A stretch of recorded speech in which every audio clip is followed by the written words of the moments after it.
নমস্কার, ঈশান Bangla prime time খবরে আপনাদের স্বাগত জানাচ্ছি আমি সৌভিক। প্রথমেই সংবাদ শিরোনাম।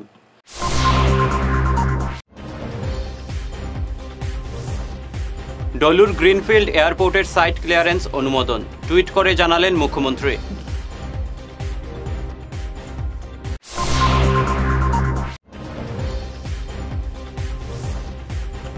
করিমগঞ্জে হাফিজ রশিদ, নগাঁওয়ে গৌরব গগৈ, 5 আসনে একটি করে নাম চূড়ান্ত করল কংগ্রেস।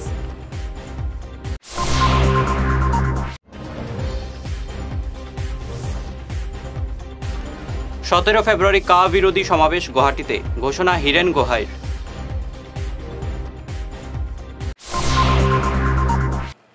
এবারে বিস্তারিত প্রাইম টাইম খবর। ডলুর গ্রিনফিল্ড এয়ারপোর্টের অনুমোদন দিল কেন্দ্রীয় সরকার। সাইট ক্লিয়ারেন্স অনুমোদন দেওয়া হয়েছে। এর ফলে এই সংক্রান্ত কাজের কিছুটা অগ্রগতি হয়েছে। এই খবর শেয়ার করে মুখ্যমন্ত্রী হিমন্ত বিশ্ব শর্মা বলেছেন, কেন্দ্রীয় অসামরিক বিমান চলাচল মন্ত্রকের স্টিয়ারিং কমিটি এই প্রস্তাব অনুমোদন করেছে। এর ফলে চূড়ান্ত পদক্ষেপের দিকে এক ধাপ এগোনো বলে তিনি মন্তব্য করেন। 5টি আসনে প্রার্থীর নাম চূড়ান্ত করল কংগ্রেস ক্লিনিং কমিটি। করিমগঞ্জে আসনে হাফিজ রশিদ চৌধুরীর নাম চূড়ান্ত হয়েছে বলে জানানো হয়েছে। কাজিরাঙ্গা রজলিনা তির্কি, ডিফু জয়রাম হিংলে, নগাঁওয়ে গৌরব গগৈ ও ধুবড়ীতে রকিবুল হোসেনের নাম চূড়ান্ত হয়েছে। আজ কথা ঘোষণা করেছেন প্রদেশ কংগ্রেস সভাপতি ভূপেন বরা।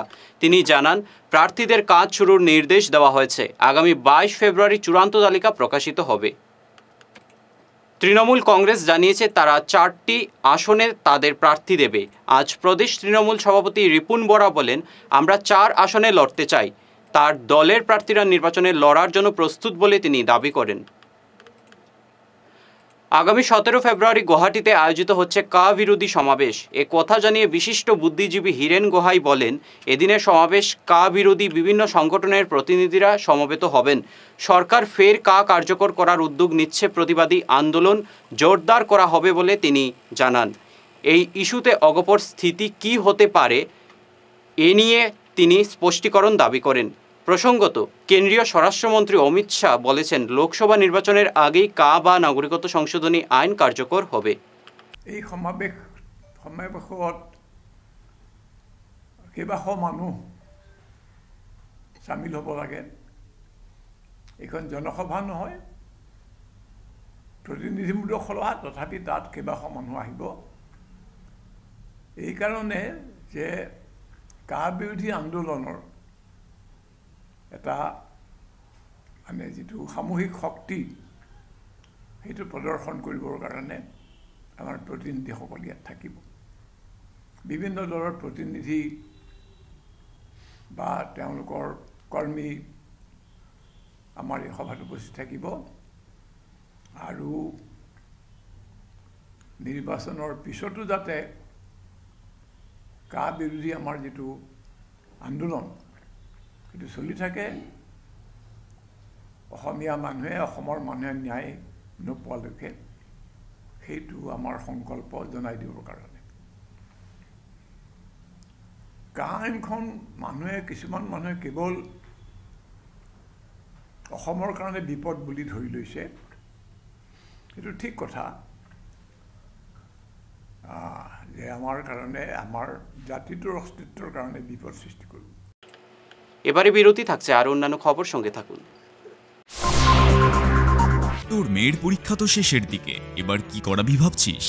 আগামীতে বোর্ডের পরীক্ষা আর ভবিষ্যতে ইঞ্জিনিয়ারিং পড়ানোর ইচ্ছে, তাই ভাবছি এখন থেকেই একটা কম্পিউটার সেন্টারে কোচিং এর জন্য ভর্তি করিয়ে দেব। কিন্তু চারিদিকে যে হারে কম্পিউটার সেন্টার গজিয়ে উঠেছে, বুঝতে পারছি না কোথায় ভর্তি করাবো।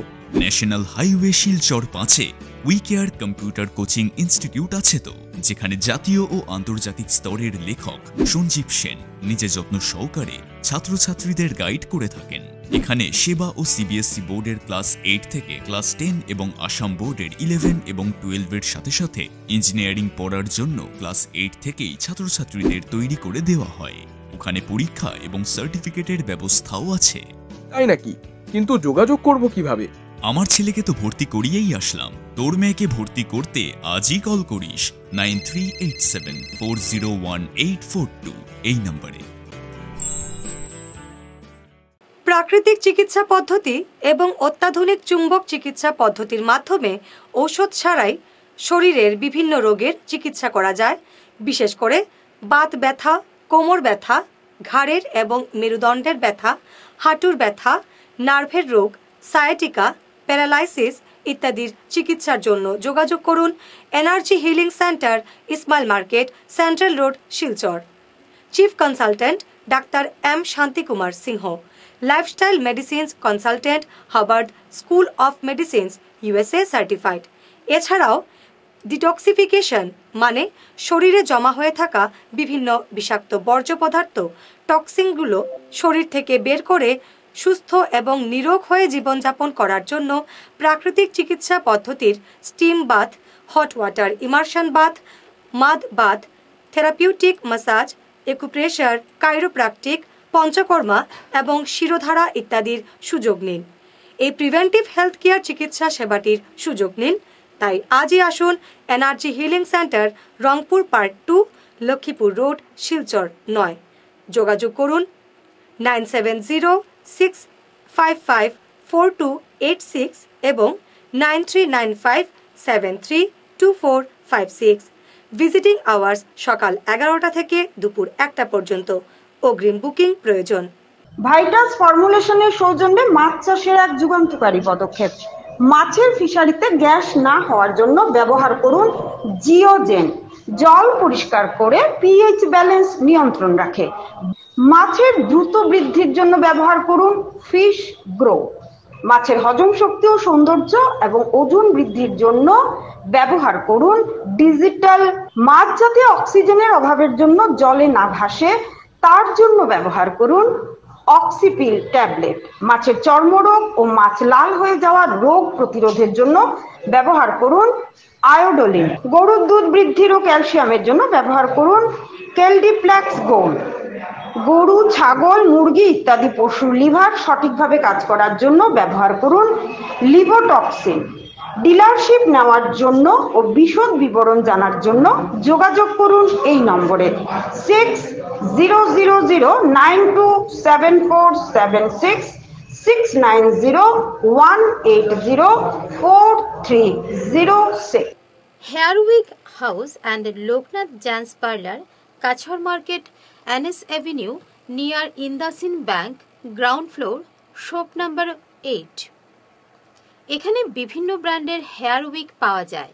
এখানে আলাদা চুলও লাগানো হয়, যেমন Australia gold, Dubai gold, Mirage, পাবেরিয়া, লস অ্যাঞ্জেলেস এবং আরও বিভিন্ন ব্র্যান্ডের প্রোডাক্ট।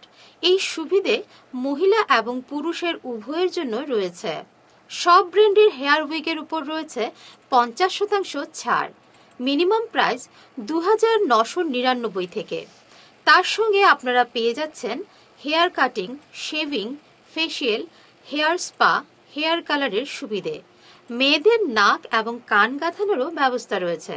যোগাযোগ করুন 9859187913, 9395405349।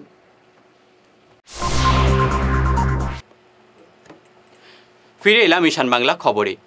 16 ফেব্রুয়ারি থেকে শেষ হবে বসুন্ধরা 2। রাজ্য ক্যাবিনেটে এই সিদ্ধান্ত নেওয়া হয়েছে। 23 থেকে 19 তারিখ অবধি বসুন্ধরার 2-এর আওতায় খিলঞ্জিয়াদের জমির পাট্টা দেওয়া হবে। এরপরে বসুন্ধরা 3 সূচনা হবে, জানিয়েছে মন্ত্রী জয়ন্ত মল্ল বড়ুয়া। কাছাড়ের লেবুর বন্দে ONGCর উদ্যোগে ও বেসরকারি স্বেচ্ছাসেবী সংস্থা rural development and social service অর্গানাইজেশনের সহযোগিতায় বিনামূল্যে সেলাই প্রশিক্ষণ শিবিরের উদ্বোধন হলো আজ। প্রদীপ প্রজ্বলনের মাধ্যমে 1 মাসব্যাপী এই প্রশিক্ষণ শিবিরের উদ্বোধন করেন ONGCর CGM শচীন্দ্র চন্দ্র কোহলি সহ অন্যান্যরা। প্রশিক্ষণ শেষে সফল প্রশিক্ষার্থীদের সেলাইয়ের মেশিন দেওয়া হবে।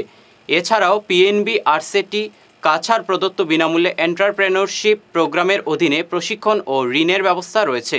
PM বিশ্বকর্মা প্রকল্পের সুযোগ রয়েছে। কাল সরস্বতী পূজাকে কেন্দ্র করে জমজমাট শিলচরের বাজার। জমে উঠেছে প্রতিমার বাজারও। প্রতিমা শিল্পালয়ের পাশাপাশি রাস্তার পাশেও প্রতিমার পসরা সাজিয়ে বসেছেন শিল্পীরা। নানা আকারের এবং সাজের প্রতিমা কিনতে ও দেখতে ভিড় মানুষের। এদিকে ফুল থেকে শুরু করে ফলমূল, আনাজ। সরস্বতী পূজার বাজারে দামের আগুনে হাত পুড়ছে মধ্যবিত্তদের। বাজার করতে গিয়ে পকেটে টান পড়ছে সবার। এদিকে পুজোর বাজারের ভিড়ে শহরে যানজট ছিল আজ তীব্র। শিলচর পানপট্টিতে ভয়াবহ যানজট সমস্যা দেখা যায় আজ। করিমগঞ্জ শহরে ফের চোরের হানা, প্রশ্নের মুখে পড়ছে পুলিশ। একের পর এক চুরির ঘটনায় আতঙ্ক দেখা দিয়েছে শহরে। এবার শহরের রায়নগরের শেলিদের বাড়িতে হানা দিয়েছে দুষ্কৃতীর দল। গতকাল রাতে বাড়ির লোকজন একটি বিয়ের অনুষ্ঠানে থাকাকালীন চোরের দল দরজা ভেঙে ঘরে প্রবেশ করে তাণ্ডব চালায়। সোনার অলংকার সহ অন্যান্য সামগ্রী লুটে নিয়ে যায় চোরের দলটি। আমরা সকালে 7:30 করে গেছি। আচ্ছা, কিটা কিটা জিনিস নিছে? মেইনলি নিচে তো একটা বাউটি, এরপরে তারপরে একটা আংটি সোনা। ওকে, টাকা কিছু নিছে নি? নগদ টাকা আছে। কত টাকা সোনা হইব যে নিছে? এটা আনুমানিক বাউটির মধ্যে মোটামুটি 20-25 হাজার টাকা হইব। 20-25 হাজার না? ঠিক আছে। সোনাই মঙ্গলপুর বোয়ালি আহর সমবায় সমিতির নির্বাচনের ফলাফল ঘোষণা করা হলো। বিজয়ী 15 জনের নাম ঘোষণা করেন রিটার্নিং অফিসার রোহন আহমেদ লস্কর। শনিবার অনুষ্ঠিত হয়েছিল নির্বাচনী লড়াইয়ে নেমেছিল কয়েকটি লবি। শেষ পর্যন্ত শাহিন আহমেদ লস্করের পক্ষের সিংহভাগ প্রার্থী জয়ী হন। মোট 15 সদস্যের মধ্যে 13 জন জয়ী হন শাহিন পক্ষের, মাত্র 2 জন জয়ী হন অন্য পক্ষের। 829টি সর্বাধিক ভোট পেয়ে নির্বাচিত হন শাহিন আহমেদ লস্কর। জানুয়ারি তারিখে আমাদের মঙ্গলপুর বোয়ালিয়া সমবায় সমিতির নমিনেশনের পর্ব ছিল। তারপরে গত 10 তারিখে এখানে ভোটদান পর্ব সমাপ্ত হয়েছিল। আজকে সেই ভোটের আজকে গণনার পর্ব ছিল। আজকে সকাল 11টা থেকে গণনা আরম্ভ হয়েছে। অল্প কিছুক্ষণ আগে গণনার কার্যপ্রণালী শেষ হয়েছে। আমরা রয়েছি সর্বমোট 13 জন মানুষ। এরপরেও আমাদের সাথে আরও 2 জন বিজয়ী প্রার্থী, ওনারা এখন আসতে পারেননি কিছু অসুবিধার কারণে। আরও যারা নির্বাচনে প্রতিদ্বন্দ্বিতা করেছিলেন, যারা বিজয়ী হয়েছেন, তাদের সবাইকে আমি অভিনন্দন জানাই। আর যারা আমাদের বোর্ডের ভিতরে ঢুকতে পারেননি, ওনাদের যেমন এখানে রয়েছেন আমাদের প্রাক্তন চেয়ারম্যান জহিরুল ইসলাম লস্কর সাহেব, উনি আমাদের বোর্ডে আসতে পারেননি। কিন্তু আমরা এই যে বোর্ড গঠন হয়েছে, এর মধ্যে আমাদের এখনো কিছু প্রক্রিয়া বাকি রয়েছে। আমরা এদের মধ্যে থেকে আমরা একজন চিফ চেয়ারম্যান নির্বাচিত করব, একজন ভাইস চেয়ারম্যান নির্বাচিত করব। এরপরে আগামী দিনে আমরা ওনারা যারা প্রাক্তনরা রয়েছেন, উনি কয়েকবার চেয়ারম্যান ছিলেন, আজকে যদিও উনি বোর্ডে আসতে পারেননি, কিন্তু আগামী দিনে চলার পথে ওনাদের থেকে বা ওনার থেকে আমরা বিভিন্ন ধরনের পরামর্শ, সমিতির উন্নয়নমূলক কিছু ব্যাপার হলে আমরা ওনাদের সাথে পরামর্শ নেব। জমি বিবাদকে কেন্দ্র করে কাঠিগড়ায় 2 পক্ষের রক্তক্ষয়ী সংঘর্ষে আহত 3। আহত শাহিদ আহমেদের অবস্থা সংকটজনক বলে জানা গেছে কাঠিগড়া ময়নারপাড়ের বাসিন্দা শামসুদ্দিন ও নিজামুদ্দিনের মধ্যে দীর্ঘদিন ধরে জমি বিবাদ চলছে। আজ এই বিবাদ রক্তক্ষয়ী সংঘর্ষের রূপ নেয়। ধারালো অস্ত্র ও লাঠি নিয়ে উভয় পক্ষ তুমুল সংঘর্ষে লিপ্ত হন। ঘটনাকে কেন্দ্র করে এলাকায় চাপা উত্তেজনা বিরাজ করছে। পুলিশ ঘটনাস্থল থেকে একজনকে আটক করেছে। ঘটনা কেটে হয়েছে? ঘটনা গত আজকে সকাল অনুমান 7টা হইব। আর 7টার সময় নিজামুদ্দিন কিয়ারি আমার এই বিতর্কিত জায়গা, অর্থাৎ এই জায়গার উপরে আমরা 145-146 জমিটা আবদ্ধ আছে। ডিস্ট্রিক্ট জজের মধ্যে কেসটা চলে। আর কুতুবুদ্দিনের নামে আবার ওই জায়গার উপরে আর একটা 144 আছে।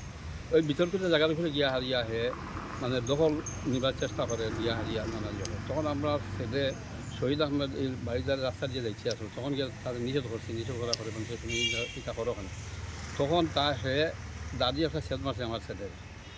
আর ওই সময় থেকে তার বাকি বাইয়াং মানে যেটা পরিকল্পনাভাবে আসলো। তারা এখানে তাকিয়ে হারিয়ে লগে আইয়া আমার ছেলের লাঠি সোটা লইয়া আইছে, মাইজোর করছে, করিয়া হারিয়া হচ্ছে। বর্তমানে আমার ছেলে শিলচর মেডিকেল কলেজে আছে, এখান থেকে মেডিকেল কলেজ পাঠানো হয়েছে। বর্তমান চিকিৎসাধীন আছে, এখানে তার অবস্থা বড় গুরুতর অবস্থা। যাই হোক, এটা আমার মানে আমি এখন একটা এজার দিছি, যদি আমার ছেলে কোনো কিছু হয় তাহলে তো আমি একটা এজার দিছি বাইক হয়ে। আর এটারও আমার উপযুক্ত মানে বিচারটা চাই। পুলিশ গেছিল? পুলিশ গেছে, গিয়া শান্তি রক্ষা করিয়া আইছি এখান থেকে। কারোরে আনছে ধরছে নিজামুদ্দিন যে প্রথম যে 1 নম্বর আসামি যে দাদুয়া আমার ছেলেরা মার করে তাদের পুলিশে আনিয়া বর্তমানে রাখছে। কেন্দ্র সরকারের মাইক্রো স্মল ও মিডিয়াম এন্টারপ্রাইজ বিভাগের উদ্যোগে আজ করিমগঞ্জ পিএম বিশ্বকর্মা প্রকল্পের একদিনের সচেতনা সভা অনুষ্ঠিত হয়। প্রদীপ প্রজ্বলনের মাধ্যমে সচেতনা কর্মসূচির সূচনা করেন জেলাশাসক মৃদুল যাদব সহ অন্যান্যরা। পিএম বিশ্বকর্মা প্রকল্প নিয়ে বক্তব্য রাখেন জেলাশাসক। সভায় উপস্থিত ছিলেন অ্যাসিস্ট্যান্ট কমিশনার মানুষ প্রতিম বংজাং, ওয়ার্ড কমিশনার তথা বিজেপি নেতা নির্মল বণিক, জেলার বিভিন্ন ব্যাংকের আধিকারিক, জেলা প্রশাসনের কর্মকর্তা ও সুবিধা প্রাপকরা। Incharge GP functionaries and beneficiaries सभी को मेरा बहुत बहुत नमस्कार। जैसे कि हमारे ऑब्जर्वर ने बताया कि ये स्कीम ऑनरेबल प्राइम मिनिस्टर ने 17 सितंबर को लॉन्च किया था, जिसका टोटल आउटले 13,000 करोड़ है। ये आने वाले 5 सालों तक 2027-28 तक इम्प्लीमेंट होगी, जिसमें बहुत से कंपोनेंट बनाए गए हैं। तो आज की सभा का लक्ष्य है कि ये जो एक स्कीम लॉन्च किया है उसका डिटेल्ड एसओपी जो आया है उसके बारे में आप सभी को बताना। तो ये एक किताब मिनिस्ट्री ऑफ एमएसएमई ने छापी है, जिसमें किस किस का क्या क्या रोल है, सारा बातें आज आपको बताया जाएगा। जैसे कि कैसे रजिस्ट्रेशन करना है, उसमें पीआरआई मेंबर्स क्या करेंगे, सीएससी लोग क्या करेंगे, आईडी कैसे जनरेट होगा, उसमें लोन लेने जाएंगे तो बैंक्स के लोग आपको कैसे हेल्प करेंगे, मार्केटिंग करने जाएंगे तो एसएलआरएम की जो सखी बंधु हैं वो कैसे आपकी हेल्प कर सकते हैं। और उसमें सिर्फ एमएसएमई का ही इन्वॉल्वमेंट नहीं है, सारे हमारे लाइन डिपार्टमेंट्स, उसमें बैंक है, उसमें एसएलआरएम है, सीएससीज है, इंडस्ट्रीज है, और भी बहुत अलग अलग तरह के विभाग उसमें इन्वॉल्व है। मैं आज के जो ऑर्गेनाइजर हैं, डोमेन एक्सपर्ट है, सभी से अनुरोध करूंगा कि ये सेशन को एक लेक्चर बेस्ड सेशन ना होकर एक इंटरेक्टिव सेशन रखें, सो दैट जो भी इसके स्टेक होल्डर्स हैं, जो आर्टिसंस हैं, जो पीआरआई के मेंबर्स हैं, जो बैंक के लोग हैं, जो सीएससी के लोग हैं, वो अपनी परेशानियां और अपनी जो क्वेश्चंस हैं वो आपसे पूछ सकें। सो आप लोग एक इंटरेक्टिव सेशन करके, एक डिस्कशन करके इस किताब में जो आज भी जो गाइडलाइन दिया है वो आप सब लोगों तक पहुंचा सके, इसका हमारा प्रयास रहेगा। और मैं इस सेशन को सफल होने की कामना करता हूं, और आप सबसे अनुरोध करता हूं कि देखिए ये स्कीम हमारे करीमगंज डिस्ट्रिक्ट में फेज़ 2 में एक इम्प्लीमेंट होगी। अभी हम लोग फेज़ 2 डिस्ट्रिक्ट है, फेज़ 1 में ऑलरेडी स्टार्ट हो चुकी है। सो उनसे भी जो सीख आएगी वो हम यहाँ पे इम्प्लीमेंट करेंगे। स्टेटस के तौर पे बताया है कि 13,000 लोग ऑलरेडी इसमें अप्लाई कर चुके हैं, जिसमें अलग अलग आर्टिसंस जो होते हैं, सुनहार होता है, सुनार, कुम्हार, लोहार, मालाकार, धोबी, ये सब हमारे करीमगंज में ऑलरेडी पाए जाते हैं। इससे जो आर्टिसंस पाए जाते हैं तो उनको किस तरह का सपोर्ट दिया जाएगा इसमें बताया गया है। रजिस्ट्रेशन करने के बाद एक आईडी कार्ड के बाद एक ट्रेनिंग के बाद उनका जो टूल किट, उनको अगर कोई कारपेंटर या बढ़ई को कुछ लगता है तो उसको टूल किट देने के बाद उसको लोन की व्यवस्था के बाद मार्केट। গত দুদিন ধরে নিখোঁজ কচুদরম এলাকার 21 বছরের রকিব উদ্দিন লস্কর, এ নিয়ে পরিবারের লোকজন থানায় নিখোঁজ সংক্রান্ত মামলা দায়ের করেছেন। কেউ তার সন্ধান পেয়ে থাকলে 8473834643 নম্বরে যোগাযোগ করতে অনুরোধ জানানো হয়েছে। শেষ করার আগে বিশেষ খবর আরও একবার।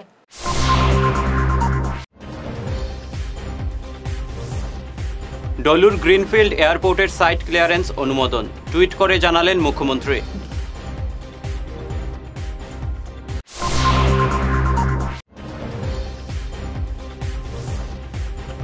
করিমগঞ্জে হাফিজ রশিদ, নগাঁওয়ে গৌরব গগৈ, 5 আসনে একটি করে নাম চূড়ান্ত করল কংগ্রেস।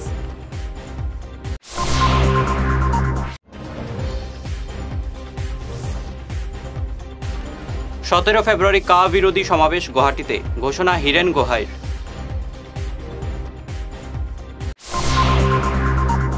এখনকার মতো ঈশান বাংলা প্রাইম টাইম খবর এ পর্যন্তই। নমস্কার।